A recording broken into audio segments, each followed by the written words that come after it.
these valleys are these shadows of day. I am in love. You know I walk through these valleys are these shadows of day. I am. So people would say people would say make it tangible. How does all of this God-like eternal become of a value in a manifest context where they can observe it? Since we're talking so ethical and moral, possibly philosophical to some. Okay, number one, in an age of technology, right? Let's look at electric cars. For some reason, the spirit just drew me to electric cars. There was a time when we said burning fossil fuels, right, was the way to power our engines and our city through that form of electrification, right? Now we recognize that there is smog damage, methane damage, and a whole lot of what is now being termed, in a political term, I'm not agreeing or denying or disagreeing with what is called climate change. Well, some form of global hurt to the environment based upon us doing that. Here comes a philosophy of electrification, not based upon fossil fuel, but based upon a whole different form of stored energy. That is a form of the eternal that is more based upon something that maybe Nikola Tesla was talking about. Something that was more sustaining and less damaging to the environment. Just like when we eat the mangoes from the trees, the skin, the pulp, whatever is left, the fiber, is mulch, becomes a part of the ecosystem that supports life continuing to nourish that tree to continue to produce life. Not only to mention the fact that that seed in its germ will regenerate another life. The cyclical form of an eternal in the present. So when technology bears a benefit, not something damning to the environment, then the godlike nature, the godly, becomes manifest. When you are making filters to purify toxic water, when you are creating lifestyles to detoxify the toxification in the ways that we are living. These are forms of eternal, showing us that there's not an end to things in this reality of realism that sometimes leads to a nihilism, to nihilism. We are recognizing that, call it spiritual, call it religious, we just said eternal. It moves you beyond the notion that point A to point Z is all there is. Because in the origin of the alphabet, the mother and the father adds continuity, adds perpetuity. It is an inclination of the eternal. Blessings, brother. Yeah, man, powerful point that still. Because I want to add one more too, because when it comes to material things, and like having possessions, if we not give thanks for what the Most High bless you with today, how we going to give thanks for what I'm blessed with tomorrow? You see me? If you have a nice little house in your hills, we have to give thanks for that. You see me? And say, yeah, enough people there in the apartment are suffer. True. While me there in my hills surrounded by bush and river. You see me? And no neighbor for disturb I and I. Good neighbors that don't disturb I and I. True. Well, that work too. So we have to give thanks. Yes. For what we have. Oh shit. Give thanks for the little. So when you get the much, you can give thanks for that too. Absolutely. Because enough of them go-getters. The go-getter people. You see me? Everything you go-get. Highly driven. But one to what you have, give thanks for that first. You see me? Them have something, but them will look on something else. I say more and that, me not like this. You see me? Them now give thanks for what them have. So how them are going to appreciate when them get the that. As soon as them get the that, one new phone come out now. You get the 11, you appreciate it, you give thanks, but 2 2's 12 come. And that are the marketing tool that people use too. Because they're living from that limited viewpoint. Babylon use the marketing to say what you have is not good enough. Dangling that carrot, right? You see me? Yeah. So you need this better thing. Yeah. This hold it better than what you have. You need it. Right. If you don't have this, you're not living. You see me? But the truth is, when you really analyze it, what is offered new is not much different from what was said to be old. Yeah, man. It's so strange that even as you're saying that, I can see just this image playing out in my mind that number one, you see as they tell you that this one isn't in at the moment. We call that trend, you know. So we have a word that says trending. So there are people who follow the trends, who have always followed the trends. Here's what the trends are. They are one of the most limited spectrum because guess what? They're temporal. They are all in the fad, the moment they change. So how do we see the eternal in all of this? I can help you. The fact is communication and communication devices will always exist in our now reality because we are always communicating. So whether it was telepathic in the mind, vocal through our words, our emotional, our empathetic through our hugging and our touching, we are always communicating. So communication devices will always exist. The eternal suggests and says and makes it plainly known. It is here. It will be here. It will be here ad infinitum. When you live from the limited spectrum is when the carrot really seems like it's palatable. It's all there is. Lo and behold, in a wink or a flick of an eye, here comes a new model. The eternal is eternal. As sure as there is life, there's going to be a new model. So you don't have to be steep in the trick to think, get this one now, because if I don't, that's it. I'm not happening. I'm not living. I'm not trending. No one will notice me. No one will see me. No one will even acknowledge I exist. But yet you are in the eternal that never ceases because the Model 10 came out or the Model 11 came out. Eternity was there when there wasn't a Model 1 and will be there when there isn't a Model 12 or 13 or 100. It will still be here. Hey. Change your perspective, your perspective from this point of now to the always, to the eternal.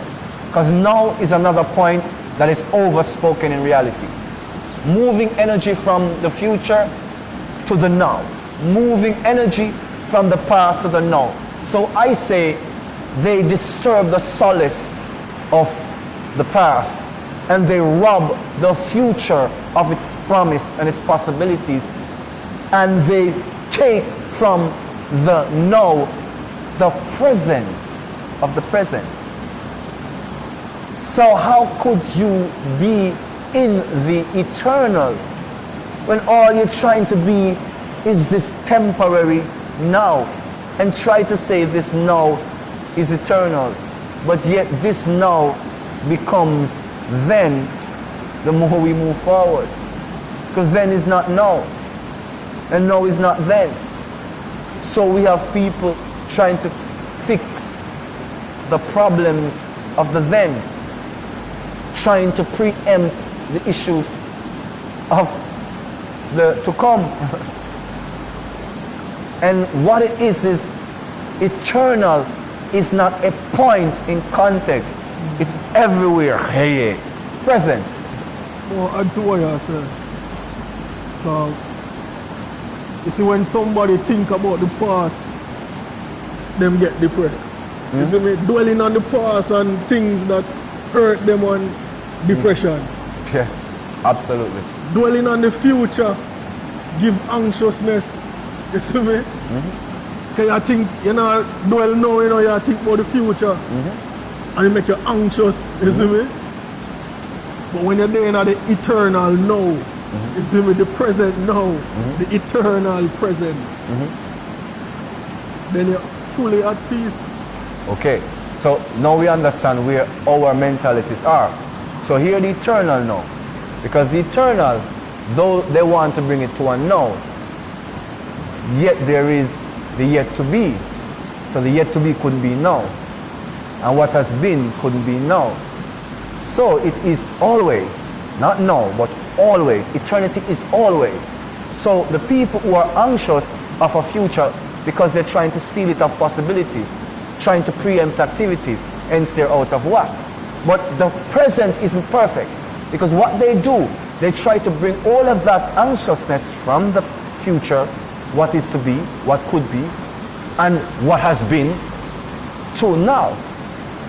So now has lost its presence. So there is no present anymore.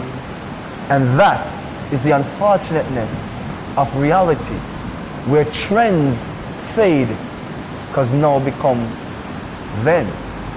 But the eternal is always. And that is why when we are running down the phone, the new cars, means of transportation will always be here. It was always here. Look at them. Foot. Foot to foot it. Then foot drive the pedals. Foot used to, command the horse. Foot used to regulate the buggy.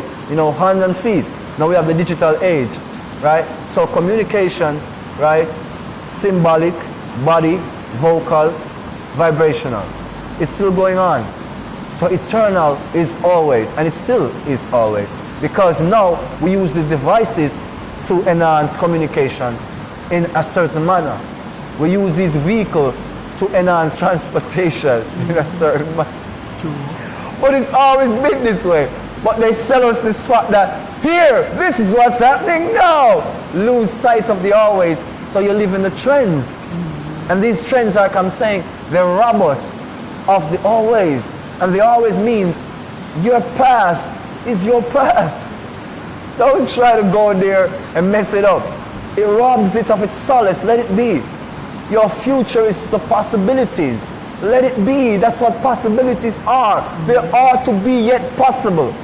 And your present isn't about trying to have your euphoria, your utopia. No. Your present is to experience the presence of always. Say. Because it's always. But brother, and we have more add to it, because in terms of living life in the eternal and having purpose in doing what you do. Good one. Because I remember said the disciple them asked Christ, what to do? And Christ said, make disciples of all nations. Wise. You see me? Tell every creature about Christ. You see me? And that's our mission. So while we're there, do this and I do that, and feed with family, we have to build house, we have to do that. Yes. You see me? Because we have to take care of things. Yes. Same way Abraham, they have to take care of people and his family. True that. Take care of animal them. True that. Wealthy man, you see me? Yes. So same way we have to do what we have to do. Yes. To take care of things, you see me? Yes. But in that taking care of things, we have to remember the ultimate purpose. Make disciples of all nations. Tell every creature about Christ. You see me? Without that, we don't have full purpose of life, of eternal life. Yes. Because that is the true reward. Come right you see forward, me? And that's the true treasures there. You know? Say it. You see, when you save one soul, yes, the whole of heaven rejoice. You know? Yes. I say hallelujah. Yes. You see me? You save one. You see me? The whole of heaven rejoice. You see me? So and there's a true treasures there. You see me? Yes, I. Yes, when I. you save people's soul. Yes. And that God look upon us and say, yes, but the son. gift of God is eternal life. Yes, I. And that's the gift of love, you know? Yes, so you said it, you brought it in complete, full circle, absolute magnificent context. Trust me.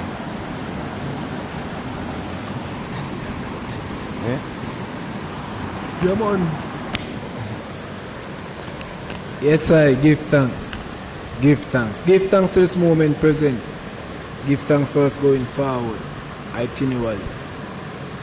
Yes, I.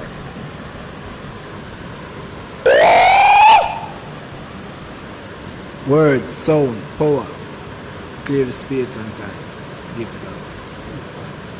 So, I want to say, as adding, how does one's mind get corrupted or dirty, bad influence just negative. That's you only pray vanity.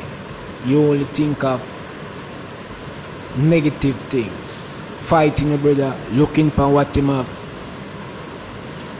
Just wanting, not investing in yourself, where you can empower you and your surrounding. The mindset where you have your own home and you not clean it. You just have your environment as if it's supposed to be garbage. It replay and it foreplay many times. It happened at the school the same way. It happened in a very different environment.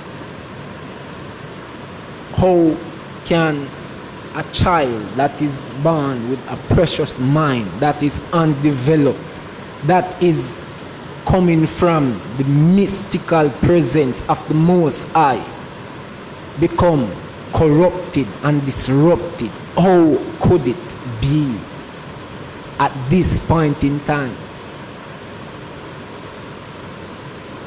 Who is responsible?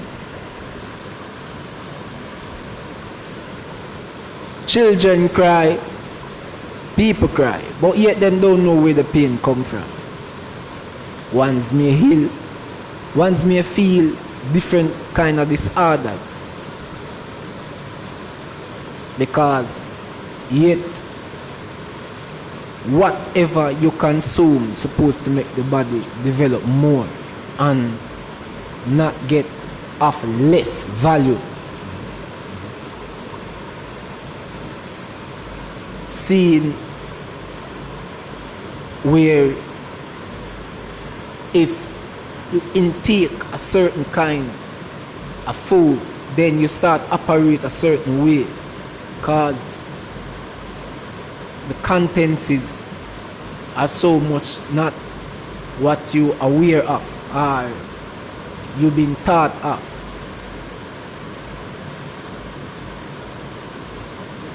Speaking from this presence,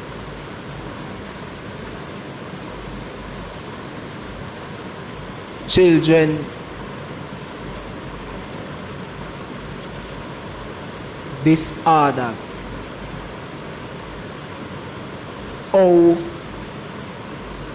in this time, a place like a river stream like this has become a garbage heap, and one has turned a blind eye in a space where if you cook some rice and peas for your Sunday and you say I eat rice and peas, you eat rice and peas and stove rice and peas and box juice box rice and peas and buckle, is what me I say, how come you eat rice and peas and fridge, rice and peas and stove? How many more rivers in the country stay like this? And a one or two. How the people them can't think no way forward or figure forward. It is because the education with them has been taught teach them to only be at that level. Is it so? Is it so? Is it so that they only been taught to become slaves? Is it so? It is serious, because I have pain and I'm feeling pain. Yes, I have love, but I have pain. I have love, but I have pain. I am the scars. I have pain. I am the scars. I have pain. The children cry night and day. Yes, the mosquitoes are in the air, but yes, I know, and it's sure over a period of time that we never have so much mosquito in our place. We never. Now when a mosquito bite you, you have to move up and down and all kind of things. Sometimes you have some of them who bite you don't even know. How can the children, their mind get this way? Them can't use them hand for create nothing at all. How can their mind become this way? Question, yet with answers. Questions, yet with answers. Yes, Brother Ramon. So as I was putting into context what Brother Nell was saying, crying out for the children and for the polluted way in which the environment and the culture has become so toxic. And I was saying that the fact is we are living in this temporal space wherein people are living for this perceived now, where you gotta get it now, and if you don't get it now, you're left out. There's no life, there's no place where you belong. So people break their neck, rush, and even kill themselves when they have failed to satisfy the dictates of now, or the no lifestyle, the no reality. So as we were saying about the way in which the mind has to be taken from the temporal, the transient to the eternal. That our children do not see life as just this point of achievement, of this context is what we present to them in terms of get these technologies, these products, these services, which basically, when these containers are thrown back into the environment because of a lack of a kind of a mental clarity or a mental kind of a technology, so that they could understand morally that there's a connection they have ethically to the environment. And if the environment is polluted by our actions, then that reaction is going to be tantamount to disastrous on the human life.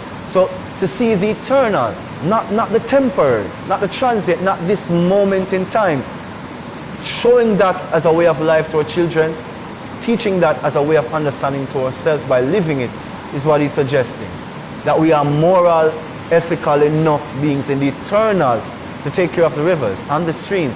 Because if our children pollute if we as parents pollute the environment, and our children come and pollute the environment, then their children will come in an environment even more polluted, less possible that they'll have even some of the simple pleasures of life if we have contributed to destroying it. So we cannot live in the temporal, we cannot live for this now existence. We have to live for the eternal, because our children are coming along, and our children's children is coming along, and they need the environment. So as we continue to examine thoughts, experiences, ideas in this new experience, we call it the 2020 vision experience. Cycles within cycles, thoughts within thoughts, thoughts upon thoughts, experiences upon experiences. We are examining yet experiencing the always. Not just this point in context, but the always. We were influenced by predominating thoughts of our past. We are currently being experienced by the predominant thoughts of now, the presence of now. And we are also being influenced and inspired by the expectations we have of our future. The always is. And if we move beyond the limited time-space continuum to the eternal, it makes perfect sense. The gift of God is everlasting life. The gift of Yahuwah is everlasting life. The wages of sin, is death. So as we move from this limited time-space continuum, belief system, ways of life, to the eternal, we will continue to praise the Most High, live that godly life in activity. Blessings and love. Perfect love. Oh, Blessings, man. Majesty, brother. Up. Yes. Blessings. Until next time. Blessing and love.